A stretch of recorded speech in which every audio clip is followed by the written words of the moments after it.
আপনারা দেখেছেন যারা এই দেশের দায়িত্ব নিয়েছে বারবার গরিবের উপর আক্রমণ করেছে, গরিবের সম্পদ লুণ্ঠন করেছে, অন্যায় অবিচারের স্টিম রুলার তারা চালিয়ে দিয়েছিল। এজন্য বাংলাদেশের মানুষ সেই অন্যায় অবিচারকে আর দেখতে চায় না বলে মাসুদুর রহমানকে জাতীয় সংসদে পাঠিয়েছে। আমার অঞ্চলের মানুষও একই। আমরা নির্বাচন করেছি, আমাদের নির্বাচন করতে কোনো টাকা পয়সা লাগে নাই। আমাদের নির্বাচন করতে গিয়ে কোনো চেয়ারম্যানের ধর্ণা দিতে হয় নাই, মেম্বারের ধর্ণা দিতে হয় নাই, প্রশাসনের কাছে যেতে হয় নাই। জনতার কাতার থেকে জনতা নিজের টাকা খরচ করে আমাদেরকে পাঠিয়েছে।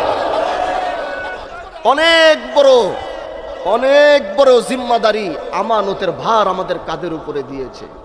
আমরা ওই জায়গায় বসে চেষ্টা করছি, আমরা ওই জায়গায় বসে দেশের পক্ষে কথা বলার চেষ্টা করছি, আমরা ওই জায়গায় বসে আল্লাহর দ্বীনের পক্ষে কথা বলার চেষ্টা করছি এবং অঙ্গীকার করছি যতদিন বেঁচে থাকবো এই দায়িত্ব যতদিন কাঁধের উপরে থাকবে, জাতীয় সংসদ থেকে আমরা দেশের পক্ষে ইসলামের পক্ষে কথা বলেই যাব।